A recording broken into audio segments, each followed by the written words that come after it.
The checkpoint is presented by GM Pharma, the first international multinational pharmaceutical company in Georgia. GM Pharma, to serve those who need it most. Two ambassadors have said goodbye to Georgia since their term has expired. Ran Gidor, an Israeli diplomat who previously served in the Central African Republic and Equatorial Guinea, replaced Shabtai Tsur, who had served in the role of the ambassador to Georgia since 2016. Ambassador Ran Gidor had always been stressing the importance of deepening trade relations between Georgia and Israel and was very keen on showcasing Georgia as the country worth traveling to. Here is Ambassador Gidor's farewell speech to Georgia.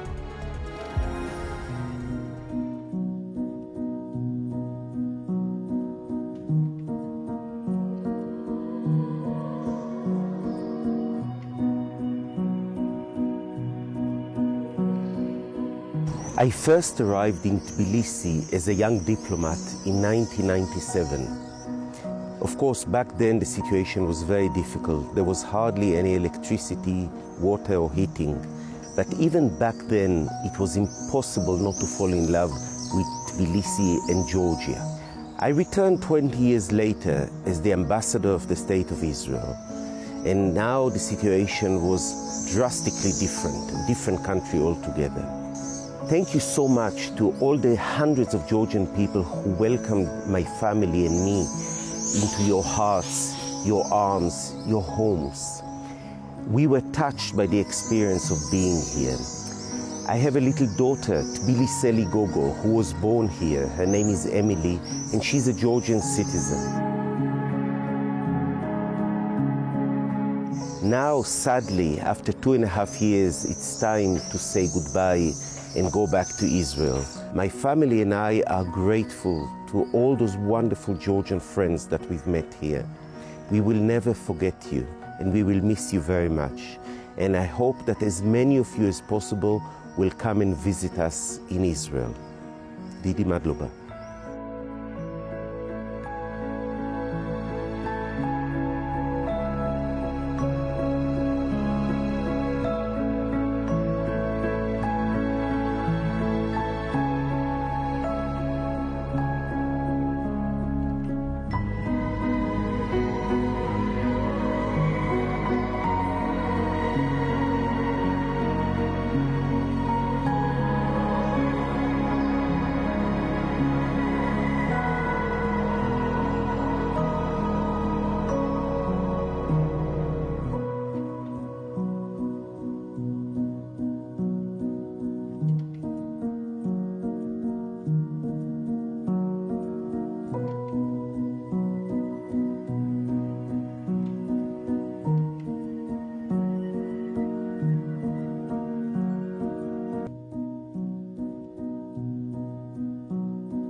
ודנירד מלשב דביט, צ'מו קרגו וקרגו. The checkpoint is presented by GM Pharma, the first international multinational pharmaceutical company in Georgia. GM Pharma, to serve those who need it most.